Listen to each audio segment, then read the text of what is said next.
Showing another example for factoring trinomials. 25x squared minus 90x plus 81. So I want factors of 81 times 25 because there's nothing common that we can pull out. So I want factors of 2025 that add to equal 90. Well, that happens to be 45 and 45. And if I make both negative, I'll times to equal 2025 positive, add to equal negative 90.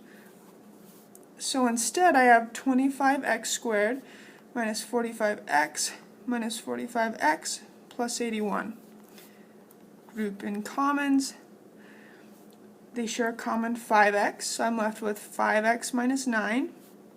They share a 9, so I'm left with 5x minus 9. What's inside matches, that's one term. What I pulled out front happens to be the exact same thing.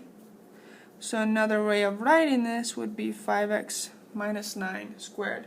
So we just saw a perfect square trinomial.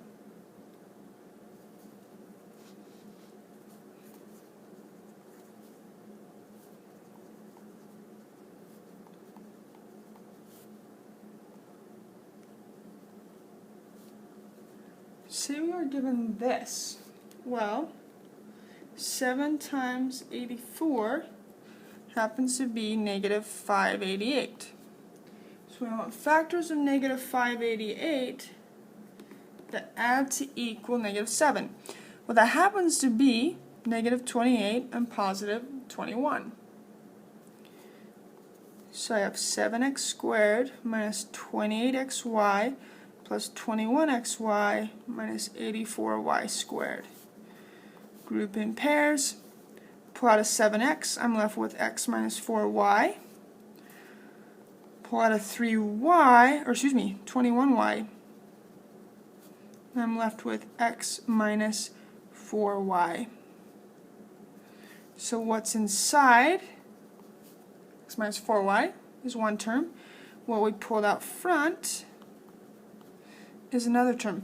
We could have actually taken this and done a different step right at the beginning, because another way we can write this, we can pull out a 7 out of this one. So I'm going to pull the 7 to the front just for format, and this would be x plus 3y. That's another way of writing it even simpler. That means at the beginning we could have pulled out a 7 and made it a little bit simpler numbers to begin with.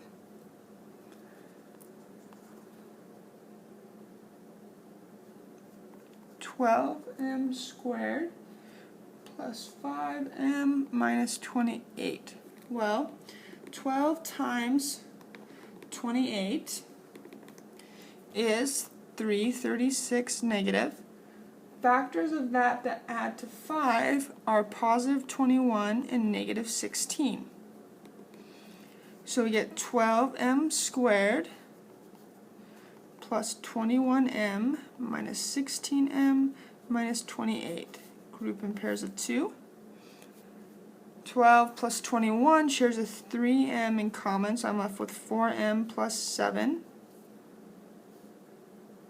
minus pulling out a 4.